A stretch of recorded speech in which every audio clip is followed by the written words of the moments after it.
Good evening. I want to talk to you all about Module 6, which is dealing with torts and civil action that is not related to contracts. I have notes that I will have in the module that you can follow along also. But mainly, this is not as much of a school law conversation as it is conversation from the points of someone who has been in school leading situations for over 20 years.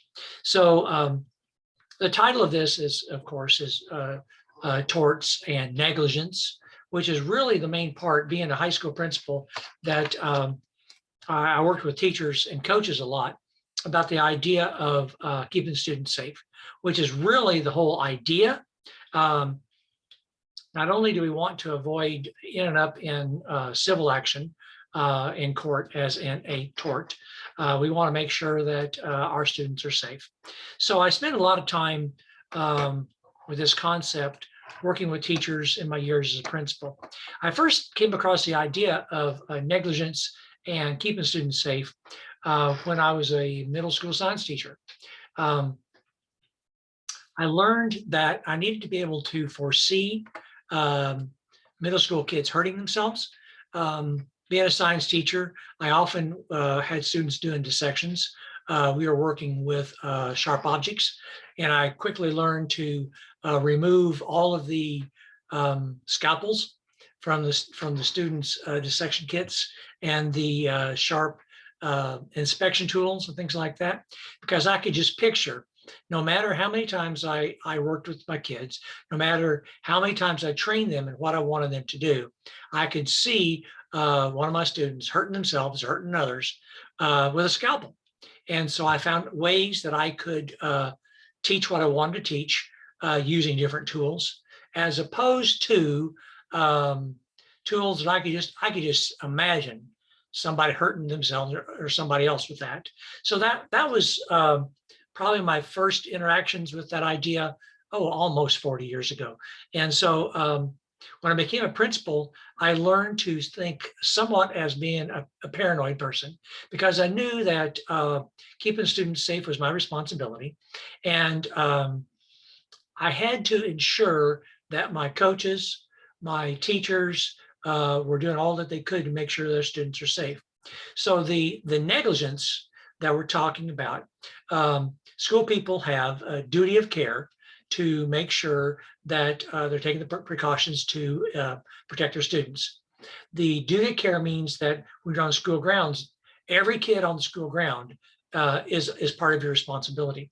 I would talk to my students that at passing times, I wanted teachers to be monitoring the hallways and also monitoring what was going on in their classrooms behind them. That's where I would say my expectation was that most of the time when I'm in the hallways during passing times, which as a principal, I was in the hallways always during passing time, I wanted to look down the hallway and see a vast majority of the teachers standing in the doorways of the classroom, greeting their students, monitoring what was happening right outside their classroom, and also monitoring what was going on behind them as the students are coming in.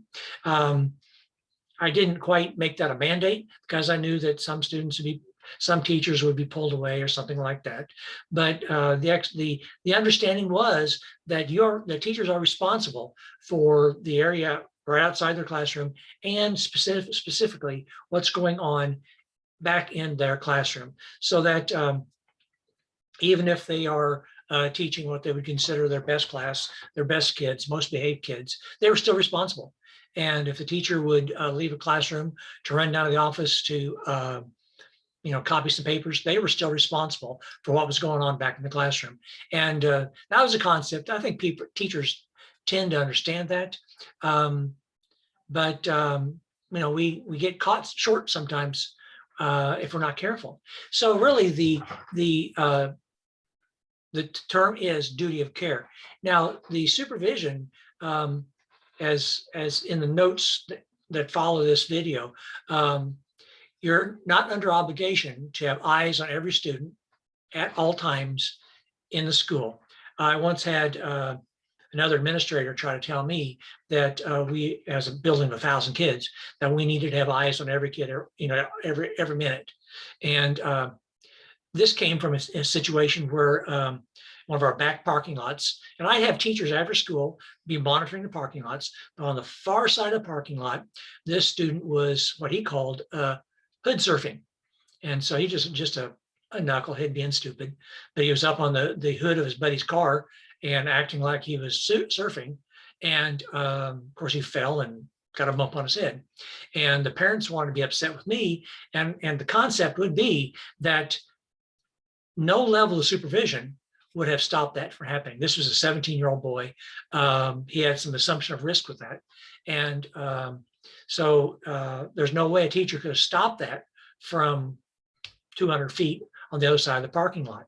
So the idea of supervision comes with the age, maturity, prior experience of students, the activity that's taking place, external threats, really plays out in school shops, gyms, science labs, playgrounds. That's why we need crossing guards. The courts will look to see if the accident that happened could have been foreseeable. The injury happened, could it have been foreseeable, and whether the accident would have happened with or without more supervision. When it comes to hiring faculty staff, would we have known if we were hiring somebody that was unsuitable to be around our kids? Yes, the answer is yes. And that if the principal did not do the due diligence to properly vet the people that are working around the students, did they know or should they have known that the person should not have been around the kids? We've had situations in my career where students would do something on the way to school, on the way home from school. And in my notes, the phrase is, there's no bright line test. Generally, the courts say that when students are beyond and no longer under the school's custody and control, it's hard for the school to be responsible when students are coming to school and going home from school. Not perfect. There have been court cases where that has been tested, but in general, the courts have not held the schools to too high of a standard with that. So the idea, the need for proper safety instruction and training, that idea comes about. I would see that more often with my industrial arts teachers, my woodshop teachers, my auto mechanics teachers, that I was very diligent about making them do the safety tests with their students and document that and get me a copy of all of that. And then the shops, as a principal, I was out and about the school all day long. And a lot of times I would have to carry a pair of safety glasses myself because I wanted to walk through the shops every now and then myself. And I was not very happy if I'd walk out into a shop and I'd see students without safety glasses on, because I knew that if a student got hurt, it could end up in court. And I was not going to be in that litigation chain if I could help it. And so I'd be rather short with teachers if they were not following the safety protocols themselves to make sure that students are safe. And so that a big part of the negligence is just to make sure that the proper training and teaching has taken place to mitigate potential harm to students. A big concept is that in general, the younger the student, the closer the level of supervision needs to be. The younger the student and the more chance of injury, the physically close, I'm saying that right, the closer the teacher physically has to be to the student. Again, a good example of is my 7th grade students using a scalpel. I had to be, again, I did take them away from them, but if they were doing something that was potentially dangerous, I had to be literally at their side. So the concept is the younger the student, the higher the expectation the standard of care that it takes, the younger the student, and the more dangerous of the activity. Playgrounds are good examples. That if your kindergarten students are out on the playground, the expectation is that the teachers are out there among the students, making sure that they're safe. And that's a big concept, that the 12th grade Chem 2 class, of course, the teacher is going to be in the lab also, but perhaps not quite hovering over the student's elbow. It goes with the activity and the age of the student. So school people are responsible for the maintenance, grounds, equipment, buildings, and you can be liable if you're aware of or should have been aware of hazards in the school. You have a responsibility to maintain school grounds and buildings in safe conditions, and you have a duty to warn teachers of potential dangers. Again, if you're a school leader, in my opinion, you need to know your whole building. You need to occasionally walk through, and I know you're taught to be instructional leaders, and I get that.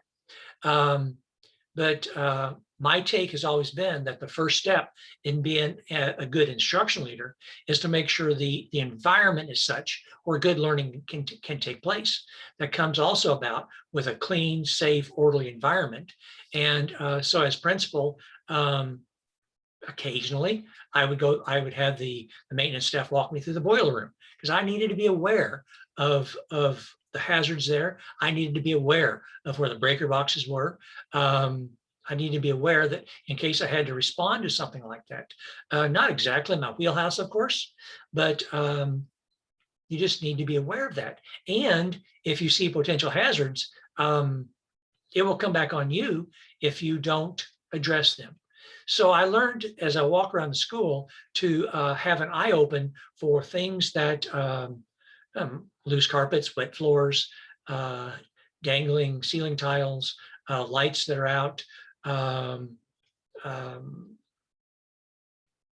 stairwell railings that are loose, those kinds of things. As you're making your rounds as a school leader, you're also watching for those things, because that's also part of your job. And you're also teaching your teachers to be watching for those things also. So we have a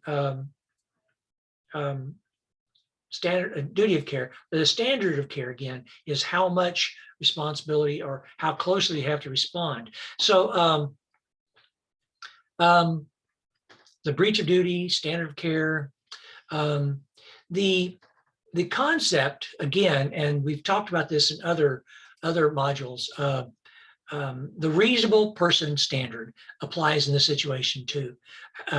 How would a reasonable person have acted under those circumstances? And so,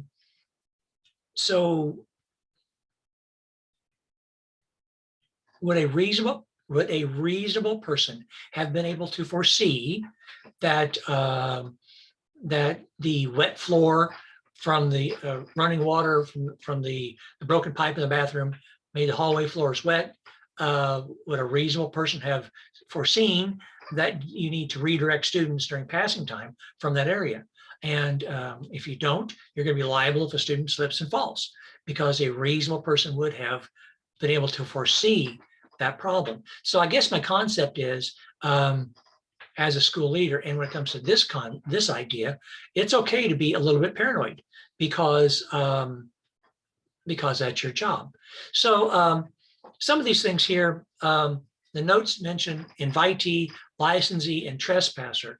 That invitees and licensees are people that are on your school grounds with permission, and they should be there. And so you have a duty of care to ensure that they are safe. A trespasser, usually the courts will say that a trespasser, you don't have quite the same duty of care to ensure the safety of a trespasser. That is, unless that the people that are trespassing are young children. If you have a situation where children can trespass onto your playground at night and someone gets hurt on a broken piece of equipment, you might have a problem, because it's hard for children to assume their own risk, their own dangers. So there's a phrase in here called proximate cause. Is there a link between what the teacher did and the injury that took place? I'm just kind of I'm scrolling down through a different screen of the same notes here. Now there's a term that comes to mind in this concept, attractive nuisance, that you might want to be aware of. Something that entices others to a potentially dangerous situation. And the classic attractive nuisance is a swimming pool that doesn't have a fence around it. And that's why your insurance carrier will expect you, if you have a pool in your backyard, to have it heavily fenced to protect from trespassers or children that just can't wait to get back there and swim in your pool. Another attractive nuisance might be a trampoline. You know that if you leave a trampoline unattended, eventually somebody's going to get on it and jump around. And if there are children and get hurt, it's going to come back on you. So the idea of an attractive nuisance is something that eventually left alone, somebody's going to get hurt on it, is a good way to put it. So you need to watch for situations in school settings that, well, a good example of attractive nuisance might be that if you're not diligent about keeping your weight room locked. We all know you have to, but once in a while somebody forgets. And kids will get on a treadmill and start doing something stupid and they get hurt. They're going to do it. And so if you're not diligent about keeping the weight room locked or keeping the keys out of the treadmills, and somebody gets hurt, you could have a tort, ended up in court. That rhymes. Now, there are some concepts in here in the notes about contributory negligence, comparative negligence, which has to do with someone getting hurt, and the person who gets hurt has some role in themselves getting hurt. And the courts may balance a little bit, say so much is on this person, so much is on that person. In my opinion, that doesn't apply a lot in a school setting because you're dealing with minors. And really, the concept of contributory negligence and comparative negligence and assumption of risk doesn't play in quite as much with small children. Now, assumption of risk has to do with athletes that assume some risk when they're playing, particularly in a contact sport, and parents sign off that they're assuming some risk. And that is true, especially kids that play football. They are assuming risk when you play football, and you know that. We still have the responsibility to be very diligent about their care. And as principal, I was always nervous as a cat when August football practice started, and I knew it was very hot. And I had great coaches. It's not that I didn't, but I still had to ensure, communicate with my athletic director and the coaches to make sure that they are not forgetting the water breaks, not forgetting just the proper health training, not forgetting to consult with the trainers and things like that.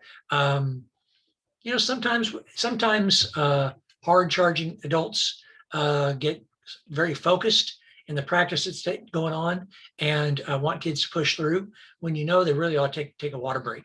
And so a good example that I had a great coach, and he had got all the helmets repainted one August, and they look beautiful, and they put protective tape over the new paint, and the kids are out there wearing these helmets. I got to looking, they put the protectors like saran wrap or something like that over the helmet, but they'd done it right over the ventilation holes in the top of the helmet. And I said, oh man, so if some kid, whether it would play a role in a student faltering in the heat or not, but you just alter the ventilation holes in the helmet. And see, I could see that being a problem. And again, I had to through the chain a little bit. I had to pull my AD aside and say, look, man, you need to take care of that. And that's just how you have to do that kind of stuff. You just have to be watching. And so I'm just saying that as a school leader, you have to be very diligent and watching those kinds of things, and just watching their backs and try to watch that stuff because it is your job to be responsible for that. So I'm just scrolling down here a little bit. And on my page, it's not exactly happening on your screen at the same time. Assumption of risk, intentional torts. Sometimes people don't understand the difference between assault and battery. Assault is putting someone in fear. You don't have to touch somebody to be guilty of assault. Battery is when that fear is put into action. So sometimes teachers get in court. The best example I come out is when you have to break up a fight, and you use only the bare amount of physical interaction that you have to keep students safe. And so, when I was a first teacher 40 years ago, the old teachers that I worked with were very physical with their kids, and I learned real quick that's just not me. But back in their days, they were quick to lay hands on kids, and we don't do that anymore. We know that.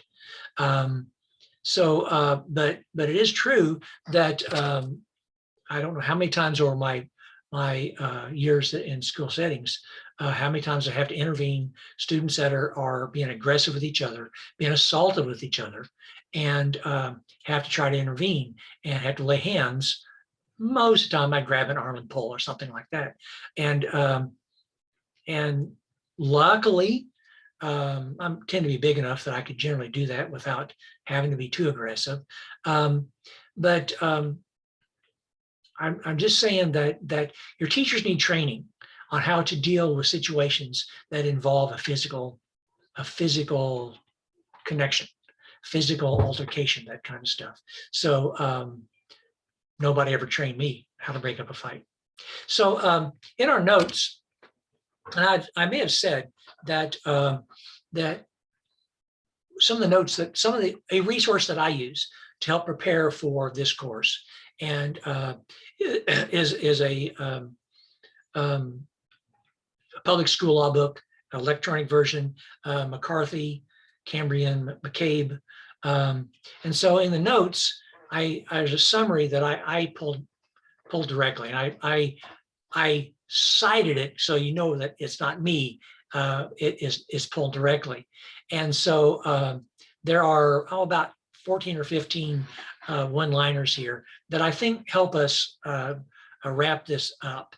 So the educator's conduct is gauged whether a reasonably prudent educator would have acted in a similar fashion under the conditions. So the reasonable conduct standard, and the courts don't expect quite the same standard. If a teacher has special training in a situation, they have a different level of liability than teachers that do not have special training. Educators owe students a duty to provide proper instruction, adequate supervision, maintain equipment, buildings, grounds in proper condition.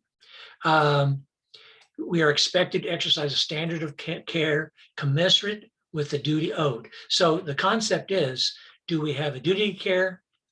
So, would I have a duty of care if I saw students misbehaving in Walmart? The answer is no.